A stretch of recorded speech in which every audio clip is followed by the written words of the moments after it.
98 Africans arrived at Annapolis Harbor on September 29, 1767 aboard the Lord Ligonier.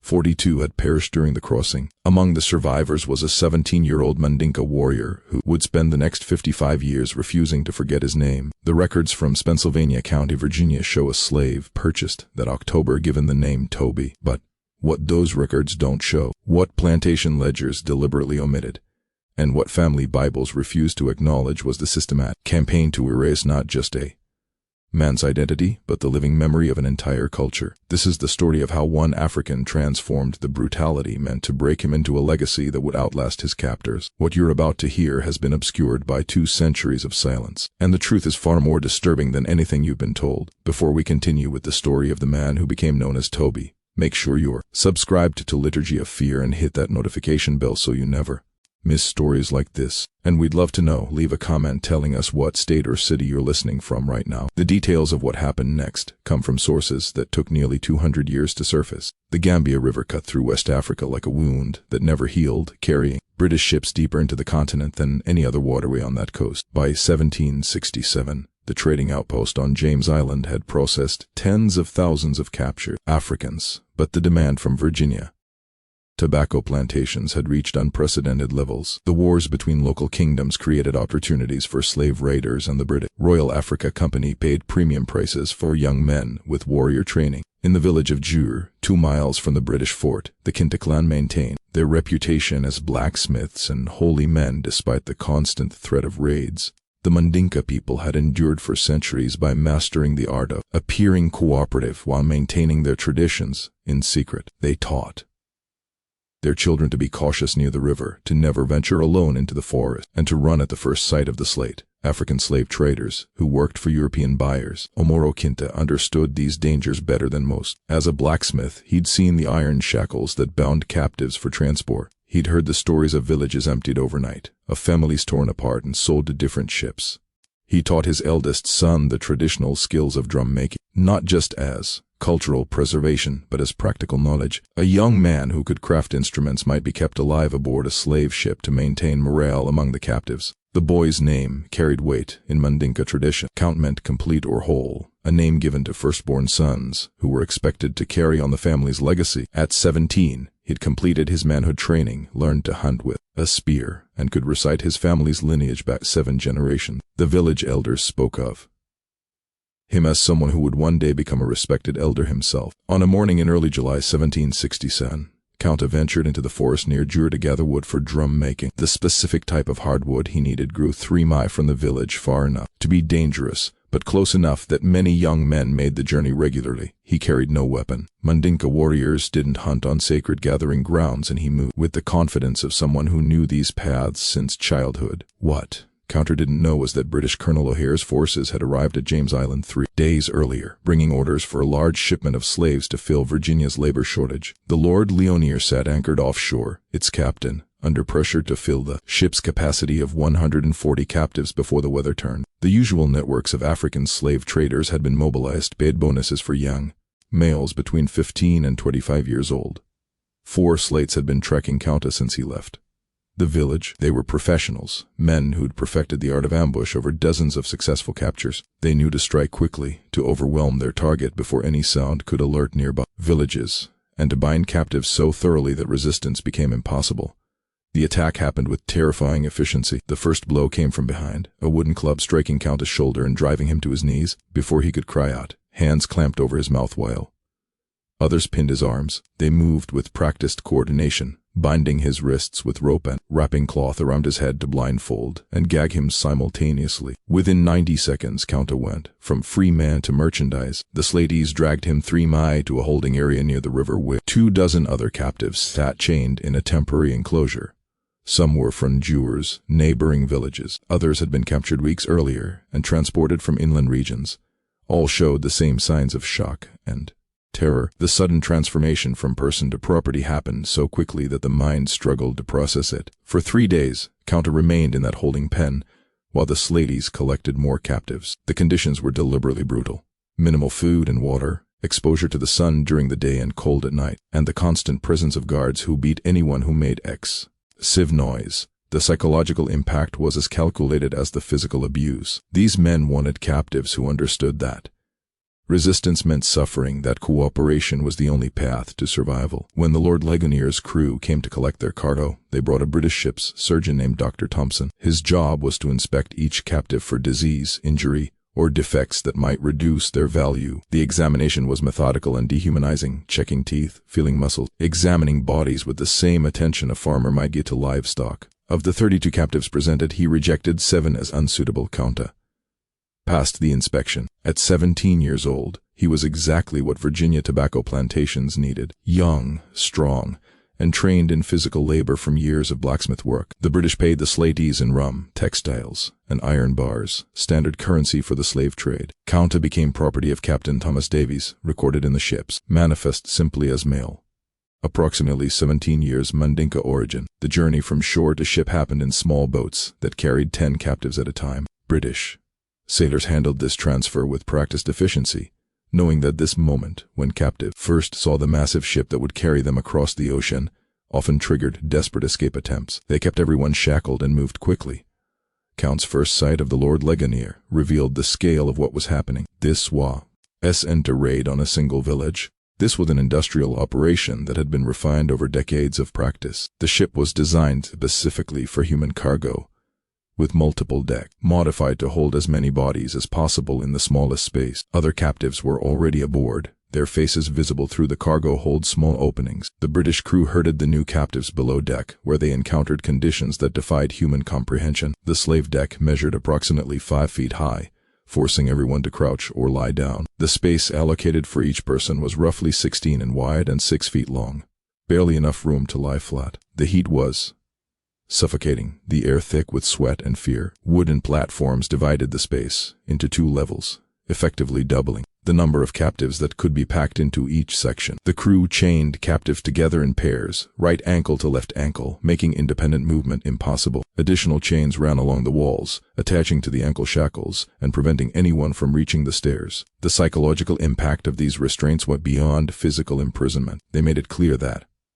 individual survival depended on the cooperation of whoever you were chained to. Kunta found himself shackled to a man named Fanta, captured from a village 50 miles inland. Neither spoke the other's dialect fluently, but they shared enough common Mandinka roots to communicate basic needs. Fanta had been imprisoned for 2 weeks and understood the ship's routines. When food came, how to position your body to avoid the worst cramps, which British sailors were most likely to inflict random beatings. The Lord Ligonier remained at anchor for another week while captive. Davies negotiated with coastal traders for additional captives.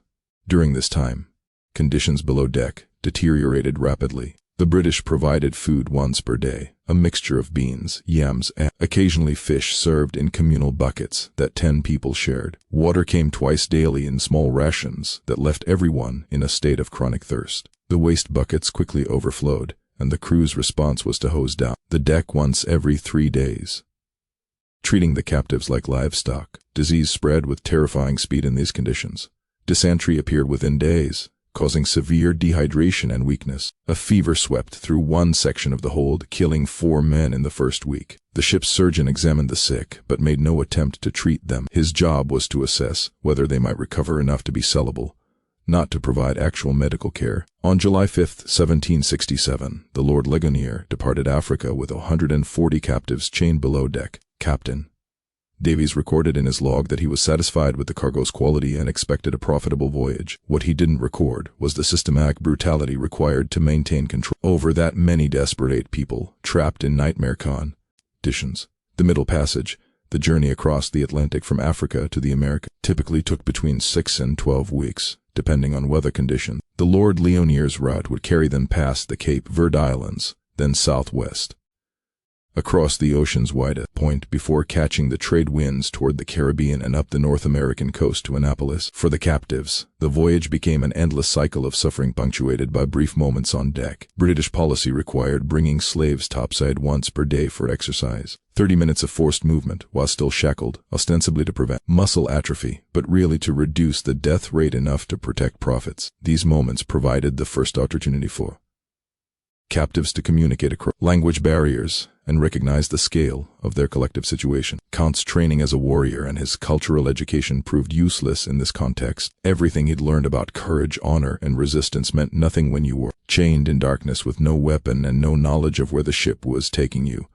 The psychological torment was methodical. Isolation from everyone who shared your language, uncertainty about your destination, and the physical weakness from minimal food and water that made clear thinking nearly impossible. But Counter noticed patterns in the British crew's behavior. The sailors who brought food were less vigilant during rough weather. The deck exerc. Ice happened at the same time each day unless storms prevented it. The ship's surgeon rarely ventured into the holes between formal inspections. These observations meant nothing in terms of immediate escape, but they indicated that the ship's operations followed routines that could potentially be exploited. Other captives made similar observations. A man named Kadi, who'd been a trader before his capture, understood some English from dealing with British merchants. He listened carefully to conversations among the crew and reported what he learned to those around him. The ship was bound for Naples, which some captives recognized as the Mandinka pronunciation of Annapolis. They would be sold at auction to work on tobacco plantation. The British expected most of them to die within 10 years from brutal labor conditions. This information created an impossible dilemma. Several captives discussed attempting a rebellion once enough of them reached the deck simultaneously, but the shackles made coordinated action nearly impossible, and the British crew was armed with muskets and cutlasses. Any rebellion that failed would result in immediate execution of everyone involved. The risk calculation was brutal. Attempt escape and almost certainly die, or accept slavery with the slim possibility of eventual freedom. Count listened to these debates but didn't participate. His father had taught him that warriors choose their battles based on realistic assessment of victory chances, not on pride or desperation. Everything about their current situation made rebellion suicidal, but he filed away every detail about the ship's routines, every weakness in the British crew's procedures, every piece of information that might prove useful later. 3 weeks into the voyage, a fever swept through the hold with devastating speed.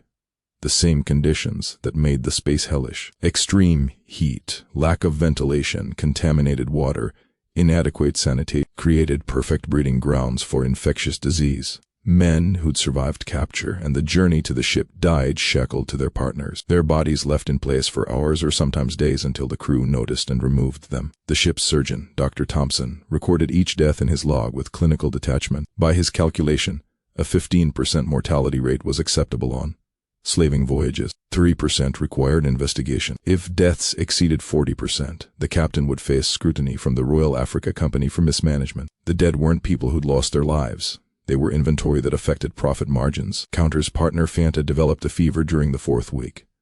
The early symptoms were unmistakable: shaking chills despite the oppressive heat, severe headache, growing delirium. Fanta remained lucid enough to recognize what was happening to him, and in a moment of heartbreaking clarity, he apologized to Counta for what would come next. Within 2 days, Fanta died and Counta spent 18 hours chained to a corpse before the British crew noticed and removed the body. The crew didn't provide Counta with a new partner. Instead, they shortened his ankle chain and attached it directly to the wall, giving him even less mobility than before. This isolation was unintentional. The crew simply hadn't captured enough slaves to replace all the dead, but it intensified Counta's psychological torment. For weeks afterward, he existed in a state of near total sensory deprivation, surrounded by suffering people, but unable to communicate meaningfully with anyone. Just when we thought we'd understood the full horror of the Middle Passage, the conditions aboard the Lord Ligonier grew even worse. The weather turned violent as the ship approached the Atlantic center, and what happened next would test every survivor's will to live. If you're finding this story as disturbing as we are, hit the like button to support our content. Share this video with someone who should hear this history, and subscribe to Liturgy of Fear. Let's continue with the nightmare that was still unfolding. The storm struck during the 7th week at sea. Atlantic storms in late summer tested even experienced ships like the Lord Ligonier. Captain Davies had crossed this route 24 times, but every voyage brought weather that could turn deadly within hours. The first signs came at dawn: a sudden wind shift, clouds building on the western horizon, an ominous drop in atmospheric pressure that made the air eel thick and oppressive. Davies ordered the crew to secure all cargo and prepare for rough seas. For the captives chained below deck, this preparation meant absolutely nothing changed. They remained shackled in the same positions. But now the ship began to pitch and roll with increasing violence. Men who'd been lying down were suddenly thrown against their chains as The vessel lurched sideways. The wooden platforms above their heads creaked and groaned, threatening to collapse under the shifting weight. The worst part was the water.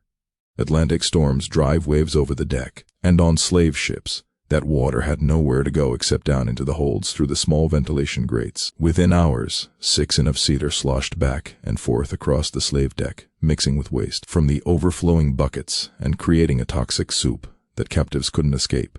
The shackles kept everyone pinned in place, while contaminated water washed over them repeatedly. Kunta had experienced tropical storms in Africa, but nothing prepared him for the helplessness of being chained during a maritime disaster. The ship would rise on a wave, pause at the crest, then plunge downward with enough force to lift chained bodies briefly off the wooden platforms before slamming them back down. The sounds were terrifying. Timbers groaning under stress, crew members shouting orders. Overhead and all around him, the cries of men convinced the ship was sinking and they would drown while shackled in the darkness. The storm lasted 4 days. During that time, the British crew made no attempt to bring food or water below deck. Maintaining their own safety took priority over preserving their cargo. The captives existed in a nightmare state of thirst, hunger, violent motion, and the constant fear that the next wave would be the one that broke the ship apart. Several men lost their minds during those 4 days, screaming continuously until their voices gave out, then continuing to scream silently with mouths open and eyes showing nothing but terror. When the weather finally cleared, Dr. Thompson descended into the holds to assess the damage. 18 more captives had died, some from injuries sustained during the violent motion, others from drinking the contaminated water out of desperate thirst, and a few from what appeared to be purely psychological collapse. The surgeon ordered the bodies removed and thrown overboard, then had the crew hosed down the slave deck without bothering to move the survivors first. The Lord Ligonier's journey illustrated the precise calculations of the transatlantic slave trade. Captain Davies had departed Africa with 140 captives. The storm deaths brought the total mortality to 42, a 30% loss rate. This was higher than Davies preferred, but still within acceptable bounds for a voyage that encountered severe weather. The Royal Africa Company would calculate profits based on the 98 survivors minus the operational costs of the voyage and determine what her Captain Davies deserved a bonus or censure. For Kunta and the other survivors, the storm's end brought no relief. The reduced number of captives meant even less incentive for the crew to maintain basic hygiene in the holds. The bodies had been removed, but the contamination remained. Disease continued to spread, now complicated by infections from the injuries people had sustained during the violent motion. The ship's surgeon provided no treatment. His job was to monitor whether slaves would survive long enough to be sold, not to actually heal them. During the 9th week at sea, something shifted in Kunta's consciousness. The psychological weight of sustained trauma, isolation, and helplessness had been gradually eroding his sense of self. He'd watched men lose their minds, seen death become so commonplace that body being removed no longer triggered emotional responses, and felt his own identity begin to fragment under the relentless assault on his humanity. But there was one thing his captors hadn't been able to take: his name. In Mandinka culture, names carried power. They connected you to your ancestors, defined your place in the community, and represented your essential identity. Kunta meant whole or complete, and his father had chosen it specifically to indicate that this child would grow to fulfill his destiny. As long as Kunta remembered his name, remembered the words his father had spoken during his naming ceremony, remembered the lineage that stretched back 7 generations, some core part of him remained beyond British control. Other captives near him had begun to lose their names. Under the sustained trauma of the Middle Passage, memories became unreliable. Men who'd boarded the ship knowing exactly who they were found themselves struggling to recall basic details about their previous lives. Languages blurred together. Cultural practices that had seemed eternal in Africa began to feel like half-remembered dreams. The British didn't need to actively erase these identities. The conditions they created did that work automatically. Kunta began a private ritual that would sustain him through the remaining weeks of the voyage. Each morning during the brief exercise period on deck, he would silently recite his full lineage. I am Kunta, son of Amoro Kinte, grandson of Kayaba Kunta Kinte, the holy man of the Kinte clan of Juffure. He would list his father's teachings, remember specific lessons about blacksmithing and drum making, recall the taste of foods from his village. These memories became his resistance, evidence that he existed as a complete person despite British attempts to reduce him to merchandise. The Lord Ligonier sighted the North American coast during the 11th week. The appearance of land triggered visible changes in the crew's behavior. They cleaned the ship more thoroughly, made repairs to damaged equipment, and even improved the captives' food slightly. These preparations had nothing to do with humanitarian concern, and everything to do with market value. Potential buyers in Annapolis would inspect the cargo carefully, and slaves who appeared too weak or diseased would sell for reduced prices. On September 29, 1767, the ship entered Annapolis Harbor. For the captives, this moment brought an impossible mixture of emotions. The journey that had killed 42 of their companions was finally ending, but what awaited them on land was decades of slavery with no clear path to freedom. In a country whose language they didn't speak and whose customs were completely alien, the British followed a careful procedure for processing slave ships. First, the harbor master's officials would board to verify the cargo against the ship's manifest and collect customs duties. Then, the captives would be brought on deck in small groups, still shackled, for preliminary inspection by potential buyers. Only after this pre-sale viewing would the actual auction take place, usually within a week of arrival, to minimize the costs of feeding and housing the cargo. When Kunta first saw Annapolis, the contrast with Africa overwhelmed his senses.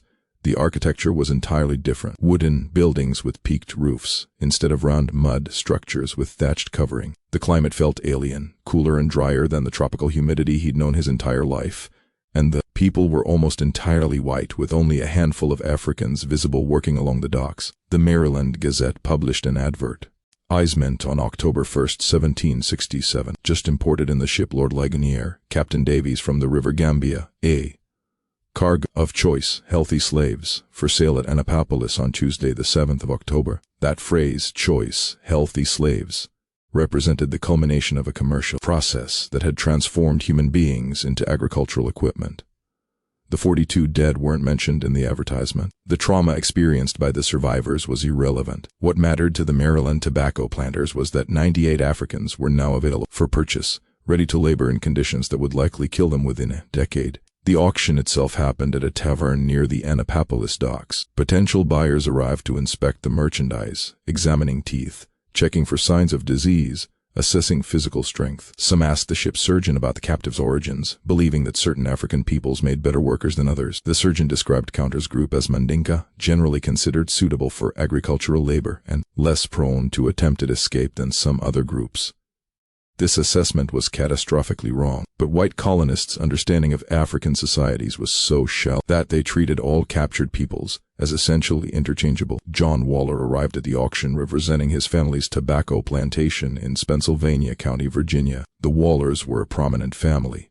John's grandfather had been a wealthy landowner, and the family maintained multiple properties worked by dozens of enslaved people. John needed several young male slaves to replace workers who'd recently died from disease or work-related injuries, and he'd brought sufficient funds to purchase 3 or 4 captives. When John examined Kunta, he saw exactly what he needed: a teenage male with visible physical strength, no obvious diseases, and the kind of compact build that suggested capability for sustained physical labor. The fact that Kunta met his eyes directly, a sign of defiance that more experienced slaveholder would have recognized, John interpreted as evidence of intelligence rather than resistance. The bidding was brief. Other planters were interested, but John offered a competitive price quickly and secured the purchase. The transaction was recorded in standard commercial terms. 1 Negro male, approximately 17 years old, paid in full, transferred to John Waller of Pennsylvania County. Kunta had been property of the British Crown while aboard ship. Now he was private property, with John Waller holding the same legal rights over him as over any other farm equipment. The journey from Annapolis to Pennsylvania County took 3 days by wagon. John transported his new purchases in the cargo bed, still shackled, with minimal food and water. This wasn't deliberate cruelty. It was standard practice, based on the widespread belief that slaves needed to understand their inferior status from the first moment. The 3-day journey provided John with opportunities to communicate basic commands in English, teaching the captives words like work, stop, food, and sleep. Kunta understood nothing. The English language bore no relationship to Mandinka or any other African language he'd encountered. The sound seemed harsh and angular, lacking the tonal qualities that made Mandinka. Words carry multiple meanings depending on pronunciation. Without any shared linguistic foundation, Communication happened entirely through gesture and repetition, with violence as the primary teaching tool for compliance. The Waller plantation occupied several hundred acres along the Rappahannock River. Tobacco was the primary crop, supplemented by corn and vegetables grown for local consumption. The labor force consisted of approximately 30 enslaved people, mostly African-born, with a few second-generation slaves who had been born on the plantation. A white overseer named Connolly managed daily operations under John Waller's general supervision, and Connie's approach to management relied heavily on intimidation and selective violence to maintain control. When Counter arrived at the plantation, the enslaved community watched with the wary assessment of people who understood that new arrivals changed the social dynamics. Would these Africans be cooperative or defiant? Did they speak any common language with the existing workers? Were they skilled in any crafts that might earn them lighter work assignments, or would they become field hands, subject to the most brutal labor? John Waller's first order of business was renaming his new property. In his ledger he recorded, "Negro male purchased Annapolis October 1767, given the name Toby." This renaming wasn't arbitrary. It was a deliberate step in the process of transforming a person into a slave. African names were too difficult for white people to pronounce, supposedly, and more importantly, they represented cultural identity that needed to be erased. A slave named Toby had no connection to Africa, no history beyond what his owner permitted, no identity except as property. When Connolly introduced Kunta to the other slaves using this new name, pointing at him and saying Toby repeatedly, Kunta's response was immediate and instinctive. He pointed to himself and said clearly, "Kunta Kinte." Connolly interpreted this as failure to understand rather than refusal to comply, and repeated the name more slowly and loudly. "Toby Kunta Kinte," Kunta said again with the same clear insistence. In that moment, the fundamental conflict that would define the next 5 decades of his life became explicit. John Waller owned Kunta's body, controlled his labor, could sell him or beat him or work him to death, but Count's name, the core of his identity, remained his own. Connie's solution to this communication problem was violence. He struck Count across the face, then repeated the name Toby while pointing at him. Kunta responded by saying his real me again. Connolly struck him harder. Kunta, drawing on his warrior training and his father's teachings about dignity under duress, maintained eye contact and repeated Count. What Connolly and John Waller failed to understand was that they were witness cultural values that had sustained the Mandinka people for centuries. Count had been taught that names carried power, that identity transcended physical circumstance, and that a man who accepted false identity lost something more essential than life itself. From Kunta's perspective, being beaten for asserting his name was painful but acceptable. Accepting a false name would mean spiritual death. This confrontation continued for 3 days. Each time someone called him Toby, Kunta would correct them with his real name. Each correction earned physical punishment, beatings, reduced food rations, isolation. The other enslaved people on the plantation watched this conflict with mixed emotions. Some admired Kunta's courage, others saw it as foolish resistance that would bring harsher treatment for everyone. An older enslaved man named Fiddler, who'd been born in Africa, but had lived in Virginia for 40 years, approached Kunta during a work break, speaking in broken Mandinka mixed with English. Fiddler tried to explain the reality of their situation. The white men owned everything, including the ability to determine names. Resistance on this point was futile, and would only bring suffering. Better to accept the name Toby publicly, while maintaining your true identity privately. But Ka couldn't accept this compromise. His father had taught him that partial surrender to injustice inevitably led to complete surrender. If he accepted a false name, even in public, he would be acknowledging the white man's power to define his identity. That acknowledgement would be the first step toward becoming the property they claimed him to be, rather than a person who was being held in unjust captivity. On the 4th day, John Waller brought Kunta to the plantation's main house for what he called a lesson in obedience. The process was systematic and deliberately public. Waller had Kunta tied to a post in full view of the other slaves, then explained through Connie's translation what was about to happen. Kunta would be whipped until he accepted his new name. This wasn't punishment for specific misbehavior. It was an educational demonstration about the nature of absolute power. The whipping began with methodical precision. Connolly used a leather strap designed to cause maximum pain without inflicting injuries severe enough to reduce Count's value as a worker. After each strike, Waller asked the same question, "What is your name?" When Kunta responded, "Kunta Kinte," another blow fell. This torture continued until Kunta lost consciousness. When he revived hours later, chained in the quarters where enslaved people were housed, he found himself surrounded by other Africans who'd been watching the entire demonstration.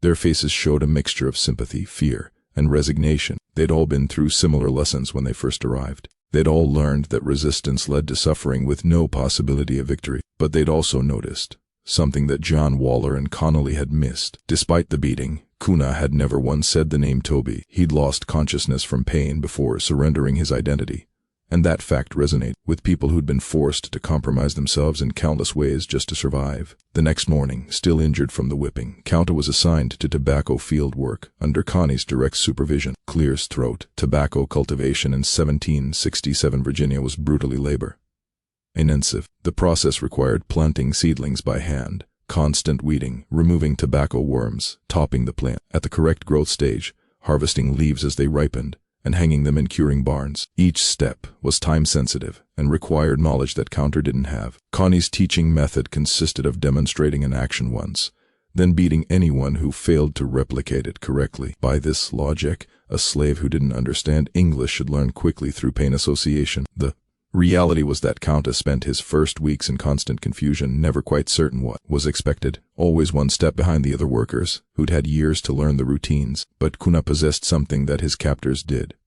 Recognize the observational skills his father had taught him during blacksmith training. A good blacksmith learned by watching subtle details, how metal changed color at different temperatures, which hammer blows achieved specific effects, how the sound of striking metal indicated its readiness for shaping. Kunta applied those same skills to learning plantation operations, watching not just what people did, but the precise sequence and timing of their actions. Within 2 weeks, Kunta had mastered basic tobacco field work well enough to avoid most beatings. He still didn't understand English commands, but he'd learned to read the situation, watching what other workers did, and replicating their actions, anticipate what Connolly would demand based on the time of day and stage of tobacco growth, keeping his head down and his movements steady to avoid drawing attention. The other enslaved people began to recognize that this African newcomer was different. Most recently arrived captives existed in a state of psychological shock for months, moving through their work like automatons, barely aware of their surroundings.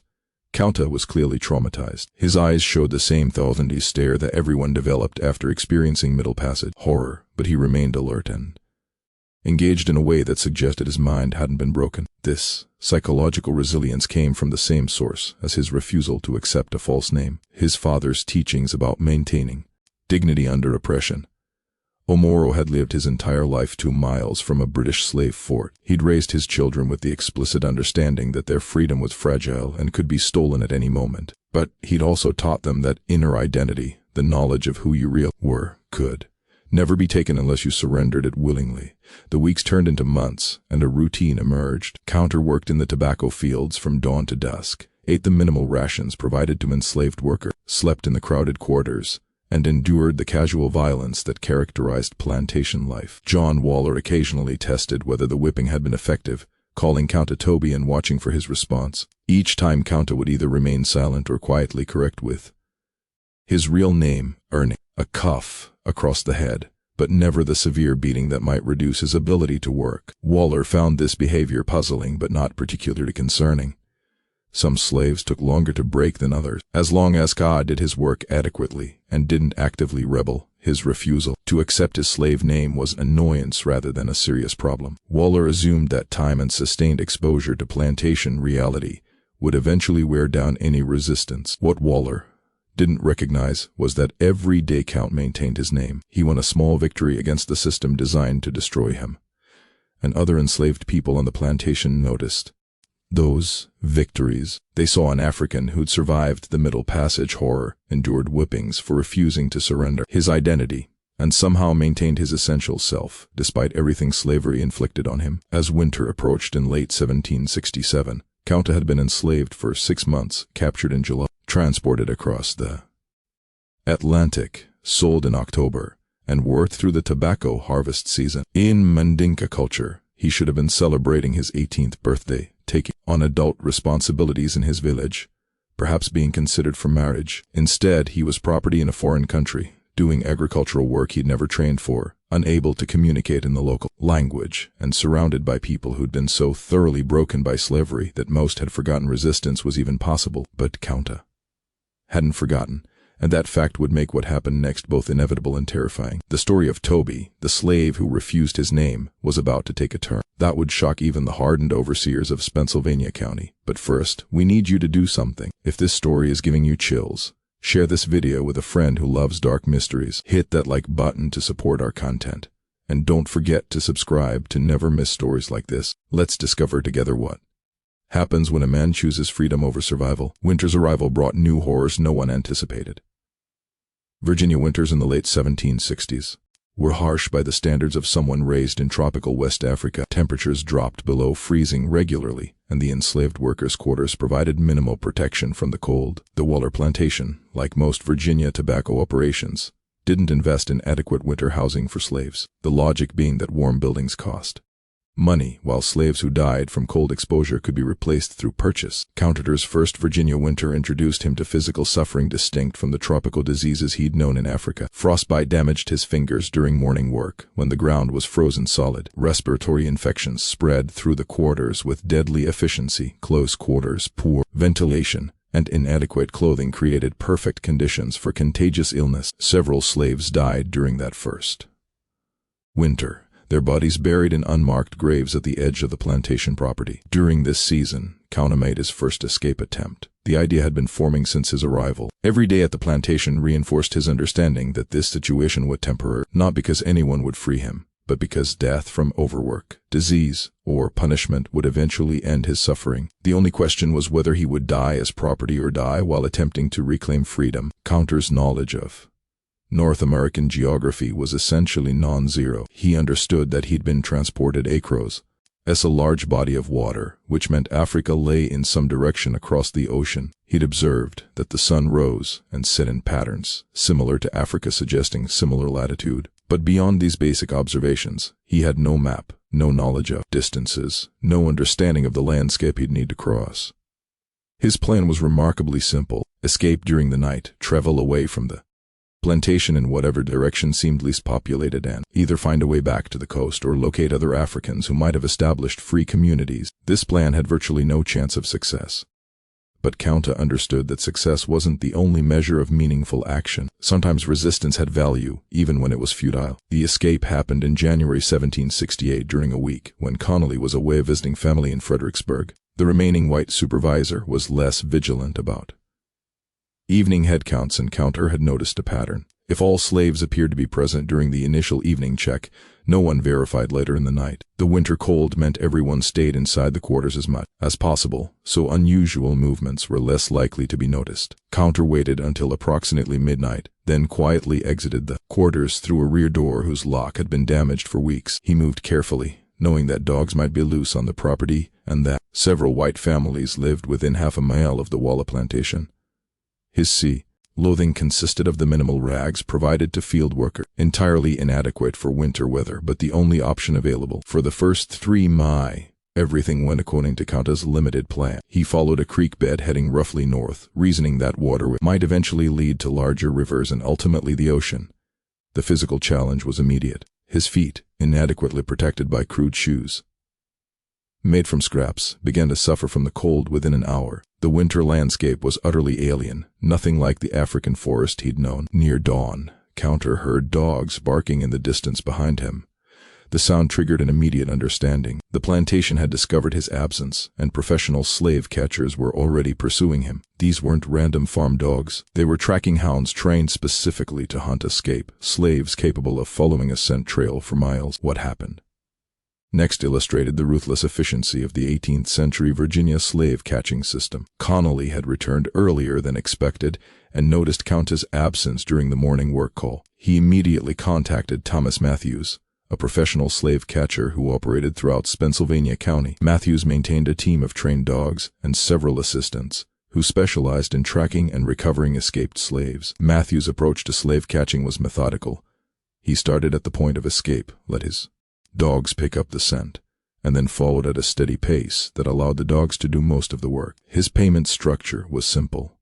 He received a flat fee for successful recovery, plus expenses. If the escaped slave resisted violently, Matthews was authorized to use whatever force necessary to ensure compliance, provided the slave survived in condition to continue working. Kunta had covered perhaps 8 mi when the dogs caught up to him. The confrontation happened in a clearing where the terrain offered no defensive advantages. Matthews' assistants surrounded him while the dogs created a barrier that made escape impossible. Through gestures and broken English, Matthews indicated that Kunta should return voluntarily. When Kunta didn't immediately comply, not from defiance, but from incomplete understanding, Matthews ordered his assistants to restrain him forcibly. They bound Kunta's hands and attached a rope around his neck, then began the 8-mile walk back to the Waller plantation.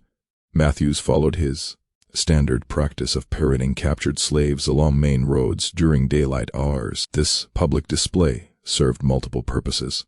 It reminded enslaved people throughout the county that escape was futile. It advertised Matthews' services to plantation owners, and it reinforced white communities' sense of control over the black population. When they arrived at the Waller plantation, Connolly and John Waller were waiting. The next hours would be recorded in detail in the memories of every enslaved person who witnessed what happened, not because it was unusual for slave catchers to punish captured runaways, but because of what Count's response revealed about the limits of human endurance. John Waller had Kunta tied to the same post where he'd been whipped for refusing his slave name, but this punishment served a different purpose.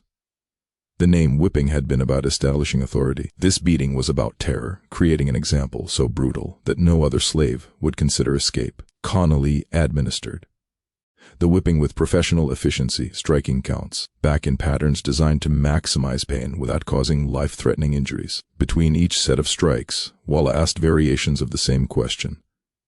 "Will you run again?" The expected response was immediate denial and begging for mercy. The reality was that Kunta, drawing on reserves of strength that defied rational explanation, remained largely silent throughout the beating.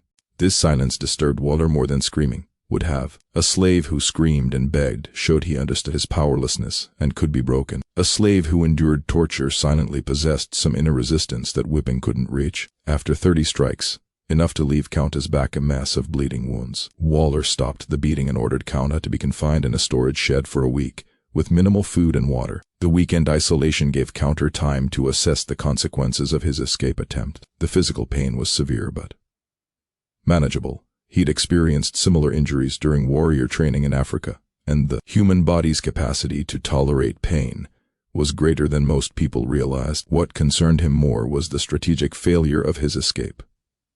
8 miles in 12 hours was pathetically inadequate. The tracking dogs had found him easily, and he'd learned nothing about the geography between the plantation and potential freedom. But the escape had also revealed something important about the plantation system. It relied on terror and surveillance rather than physical barriers. There were no walls around the Waller property, no guards posted at the boundaries. The prison was psychological. The slave's knowledge that escape meant being hunted by dogs and returned for brutal punishment. Kunta began to consider whether future escape attempts needed different planning. Rather than fleeing immediately without preparation, perhaps he needed to learn English, gather information about the landscape, identify potential allies, and wait for the right moment. This calculation required patience that his warrior training hadn't developed, but it also acknowledged the reality that impulsive escape attempts accomplished nothing except demonstrating defiance. When Kunta returned to fieldwork after his week of confinement, the other enslaved people treated him with a mixture of respect and concern. No one discussed the escape attempt directly. Talking about resistance near white people was suicidally dangerous, but Kunta noticed subtle changes in how people interacted with him. Fiddler began teaching him English more actively, providing vocabulary that might prove useful for survival. Other workers shared small amounts of their food rations, recognizing that Kunta was being systematically underfed as continued punishment. These small gestures of solidarity created bonds that John Waller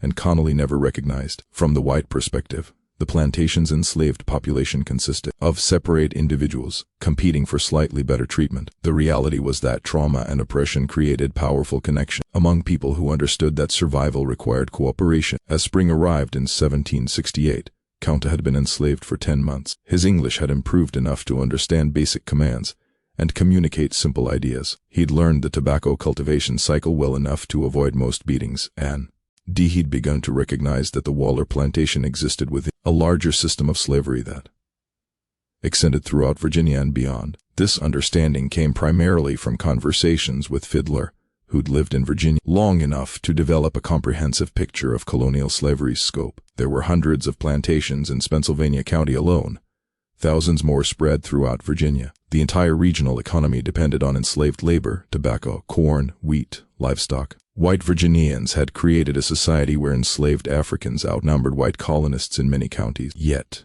they maintained control through systematic terror and the legal authority to inflict unlimited violence on black bodies. Fiddler also explained something that Kunta found initially incomprehensible. There were enslaved people who'd never seen Africa, who'd been born on Virginia plantations to parents who were themselves born into slavery. These second- and third-generation slaves grew up speaking English, practicing Christianity, and having no direct memory of African culture. From the white perspective, these people were ideal slaves. They had no alternative cultural framework and could be more easily controlled than African-born captives. This information forced Count to confront a disturbing possibility. Slavery wasn't a temporary condition that would end when enough Africans rebelled or when white colonists recognized the injustice. It was a permanent system, designed to reproduce itself across generations. The children of enslaved people became property of their parents' owners. Freedom had no obvious path. In May 1768, Kunta made his second escape attempt. This effort showed slightly more planning than the first. He'd stolen food scraps over several weeks, hidden them in the quarters, and identified a route that followed established roads rather than random wilderness paths. His English was now adequate for basic misdirection. If questioned by white travelers, he could claim to be on an errand for his master, buying himself hours before anyone became suspicious. The escape lasted 3 days before Matthews's dogs found him hiding in a barn approximately 20 meters from the Waller plantation. The recapture followed the same pattern as before. Matthews and his assistants surrounded him, bound him, and paraded him back along public roads as a warning to other potential escapees. John Waller's response was more severe this time. Kunta had demonstrated that standard punishment wasn't deterring his escape attempts. Waller needed to escalate to a level of consequence that would make further resistance psychologically impossible. The method Waller chose, cutting off half of Kunta's right foot, was standard practice in colonial Virginia for dealing with persistent escape attempts.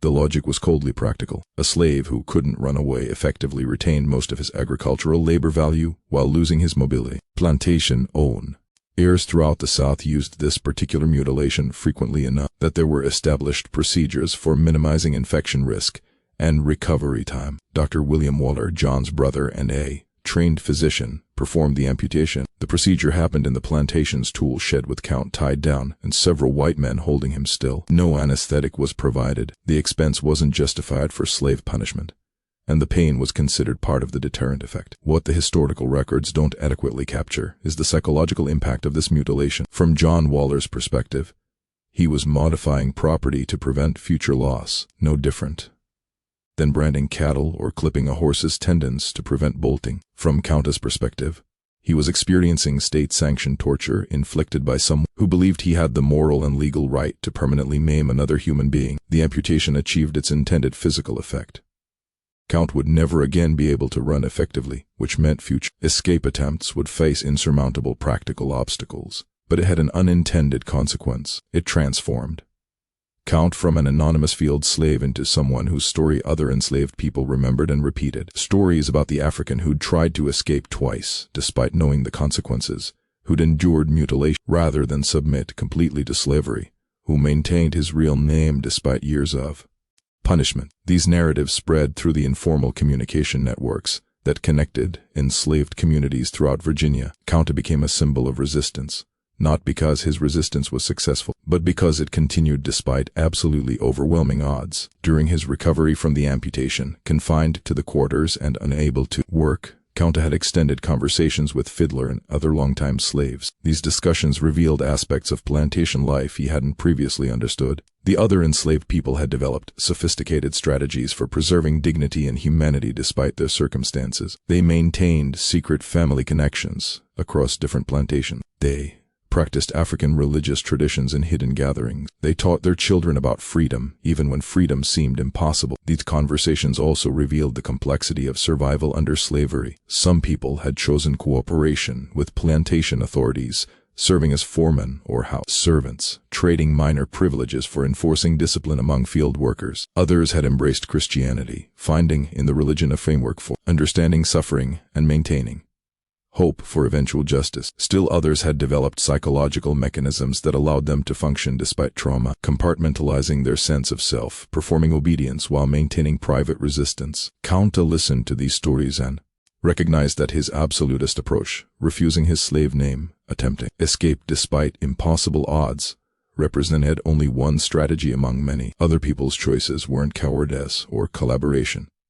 They were different answers to the same impossible question. How do you maintain humanity when a system is designed to destroy it? When Kunta returned to work, after his injury healed, his assigned tasks changed. With limited mobility from the amputation, he couldn't keep up with field work that required constant movement. Instead, Dr. William Waller, who'd purchased Kunta from his brother after the amputation, assigned him to garden maintenance and eventually to driving the buggy that transported the Waller family around the county. This role change brought Kunta into closer contact with the Waller household and provided insights into white colonial society he hadn't had as a field worker. He observed the Wallers' daily routines, their social relationships with other plantation families, their religious practice, and their casual discussions about slavery, as if it were no more morally complicated than livestock management. These observations forced Kunta to confront a disturbing truth. The white people who enslaved him weren't monsters in the simple sense. They were ordinary people who'd been raised in a society that normalized absolute power over black bodies. They attended church, celebrated holidays, expressed love for their families, and genuinely believed they were moral beings while simultaneously owning human beings and treating them as agricultural equipment. This realization didn't create sympathy. Kunta understood that normalized evil was still evil, but it clarified the magnitude of what he was fighting against. Slavery wasn't maintained by a few cruel individuals who could be removed or persuaded. It was woven into the entire social structure of colonial Virginia, supported by law, religion, economics, and cultural assumptions that most white people never questioned. As the years passed, 1769, 1770, 1771, Kunta's role on the Waller plantation became increasingly complex. He learned English fluently, which allowed him to understand the full scope of what slavery meant in Virginia. He observed the plantation's operations closely, recognizing the economic calculations that determined every aspect of enslaved life, and he began to recognize that his resistance had taken a different form than he'd originally imagined. He couldn't escape. The amputation had made that physically impossible, and he couldn't fight. One man against an entire system backed by legal authority and unlimited violence had no chance, but he could maintain his identity, preserve his cultural knowledge, and pass that legacy to others. His name remained Kunta, regardless of what the Wallers called him. His identity as a Mandinka warrior remained intact, despite his enslaved status. During this period, Kunta developed a relationship with an enslaved woman named Belle, who worked as the Waller household's cook. Belle had been born in Virginia to African parents, and her life experience bridged the gap between African cultural memory and American enslavement. She spoke English as her primary language, but remembered African words her parents had taught her. She practiced a hybrid religion that combined Christianity with African spiritual traditions, and she developed survival strategies that balanced cooperation with the Wallers against maintaining private resistance. Their relationship grew slowly over months of conversation in the plantation kitchen, where Kunta would wait while Dr. Waller conducted business inside the house. Belle recognized in Kunta something she'd rarely seen: an African-born person who'd maintained his essential identity despite years of brutal attempts to break him. Kunta recognized in Belle someone who'd found ways to preserve humanity in circumstances designed to destroy it. In 1772, Belle became pregnant with Kunta's child. This pregnancy represented a moment of profound significance for Kunta. In Mandinka culture, having children meant continuing your family line, passing on cultural knowledge, and ensuring that your identity would survive beyond your death. Under slavery, having children meant bringing a new person into bondage, watching your daughter or son become property, and knowing they would suffer the same trauma you'd experienced. Belle's daughter, whom Kunta insisted on naming Kizzy, a Mandinka word meaning you stay put, was born in 1773. Kunta approached fatherhood with the same determination he'd brought to maintaining his name. He would teach Kizzy African words, tell her stories about her grandfather, Omoro Kinte, and in short, she knew that her real heritage extended beyond the plantation, where she was born as property. This teaching happened in secret during moments when no white people were present to observe. Kunta would hold his infant daughter and speak to her in Mandinka, describing the village of Juffure that she would never see. He would recount his family lineage, ensuring that even if KY grew up enslaved, she would know that her ancestors had been free people with culture, history, and dignity. Belle watched these interactions with mixed emotions. She understood Counter's desire to pass on his heritage, but she also recognized the danger. If the Wallers discovered that Counter was teaching KY African culture, they might sell the child to another plantation as punishment. Belle had already lost 2 infant children to such sales, and the trauma of those losses never fully healed. The tension between preserving cultural identity and protecting children from the worst consequences of slavery would define Kizzy's childhood. Counter wanted her to remember Africa and maintain resistance. Belle wanted her to learn English perfectly, practice Christianity publicly, and develop skills that might earn her slightly better treatment within the plantation system. Both approaches came from love and from traumatic experience with slavery's brutal realities. As Kizzy grew from infant to child, Count taught her a vocabulary of African words: cow, river, harvest, guitar. These words had no practical use in Virginia, but they represented connections to a world beyond slavery. When Kizzy pointed to a river and said Kambi Balongo, the Mandinka name for the Gambia River, she was speaking a language her enslavers couldn't understand and maintaining a cultural tradition they couldn't erase. In 1780, when Kaiwai was 7 years old, something happened that would test everything Kunta had tried to teach her about identity and resistance. Missy Ann, the niece of Dr. William Waller, began visiting the plantation regularly and developed a friendship with KY. Missy Ann was roughly the same age as KY, and in the innocent way that children sometimes can, she saw KY as a playmate rather than property. This friendship created a complicated situation. Miss Ann began teaching KY to read and write, skills that were illegal for enslaved people to possess in Virginia. The law prohibited slave literacy specifically because educated slaves posed a greater escape risk and might forge traveling papers. But Miss Ann, operating from a child's limited understanding of slavery's implications, simply wanted to share her knowledge with her friend.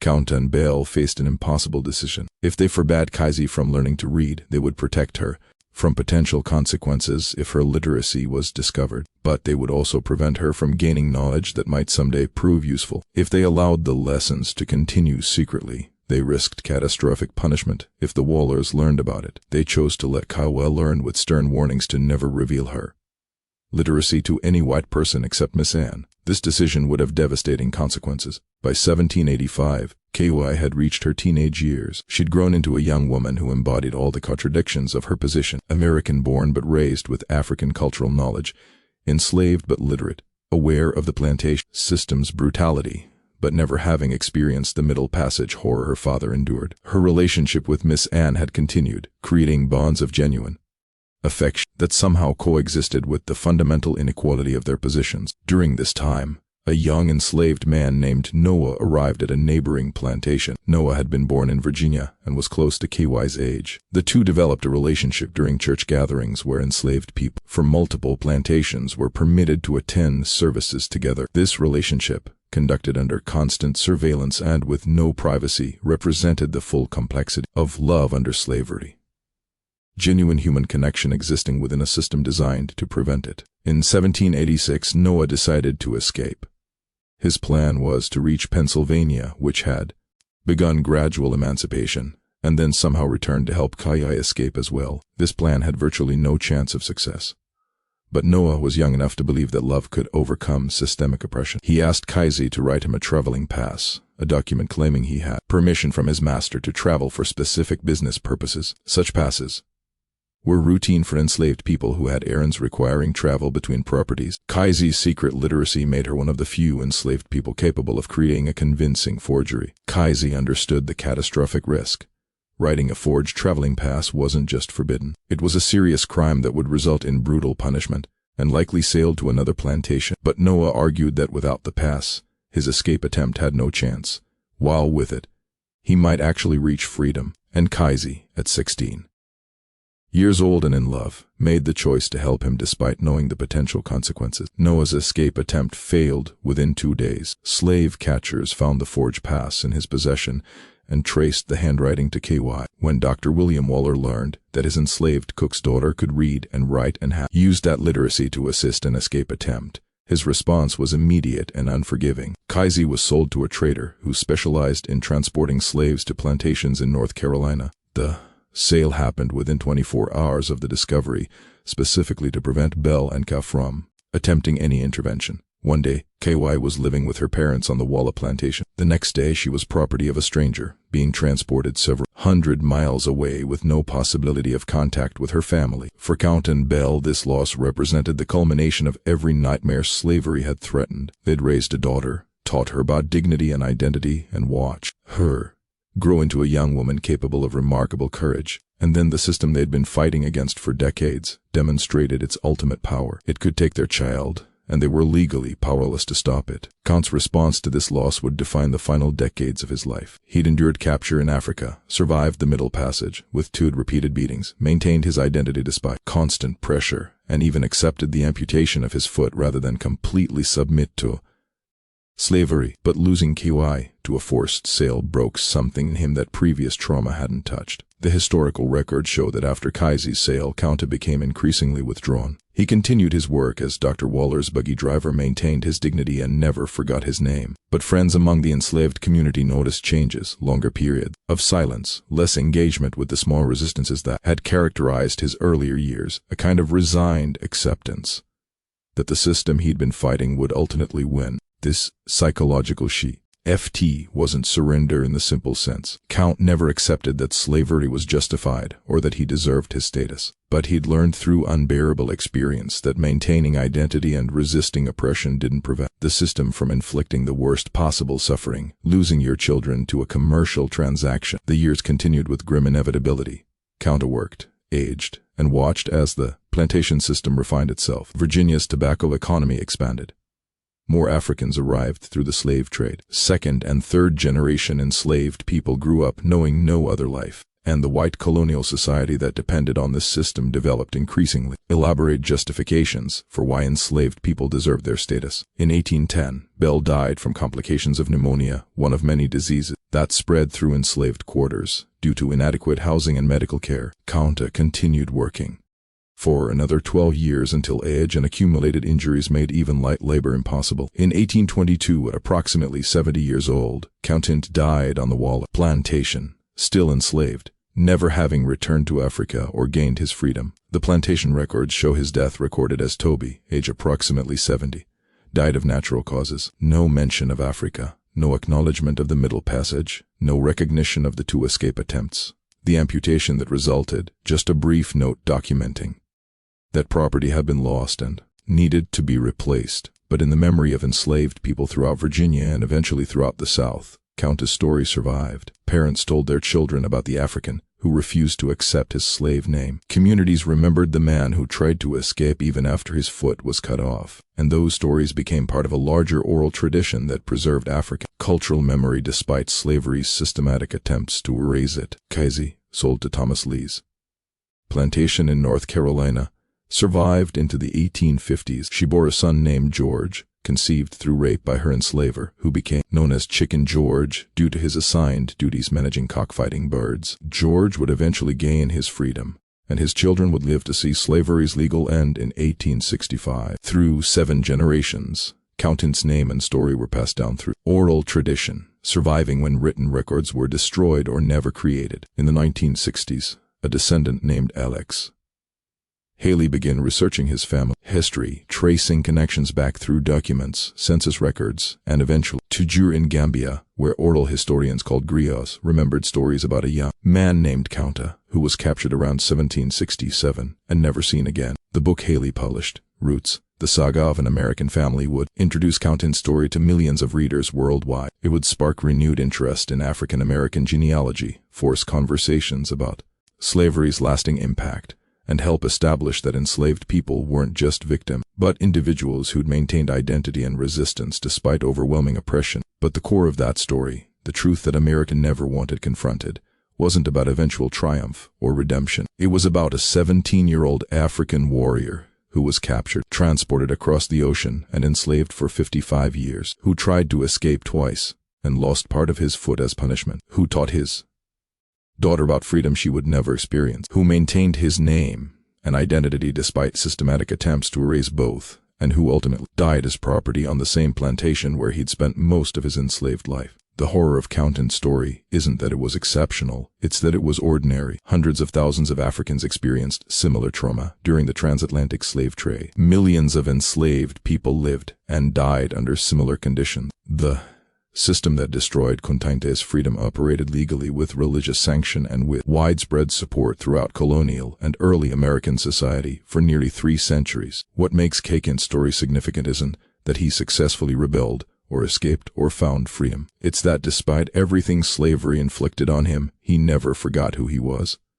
His name remained Kunta. His identity as a Mandinka warrior remained intact, and he passed that knowledge to his daughter who passed it to her son who passed it through generations until it reached the present day. That continuity, the preservation of identity across centuries of trauma, represent a form of resistance that slavery's architects never fully defeated. They could enslave bodies, control labor, inflict unlimited violence, and separate families through forced sales, but they couldn't completely erase the knowledge that enslaved people had been whole human beings before capture, that they possessed culture and histories that predated slavery, and that their identities transcended the property status white society imposed on them. This story shows us something essential about the American experience. This nation was built on a foundation of systematic brutality that treated human beings as agricultural equipment. The tobacco, cotton, sugar, and rice that drove economic development came from enslaved labor, under conditions so horrific that describing them fully remains difficult 2 centuries later. And the legal, religious, and cultural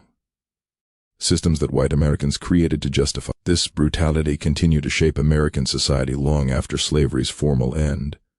Kunta's legacy isn't comfortable or redemptive. It's a reminder of what was stolen, what was survived, and what can never be fully repaired. His story forces confrontation with historical truth that many would prefer to forget, that the country proclaiming all men are created equal simultaneously operated the largest slavery system in the Western Hemisphere, and that the effects of that contradiction echo through generations. So, what do you think of this story? Does knowing the full truth about slavery's reality change how you understand American history? Do you believe a person who maintained his identity despite everything has achieved a kind of victory? Or is that just romanticizing unbearable suffering? Leave your thoughts in the comments below, and let's have a real conversation about why these stories still matter. If this history gave you chills, hit that subscribe button and notification bell so you never miss stories like this. Share this video with someone who needs to understand what really happened during America's slavery era. And remember, this isn't ancient history. The last person born into slavery died in the 1970s. These events are shockingly recent, and their effects are still with us. Thanks for watching Liturgy of Fear. See you in the next video.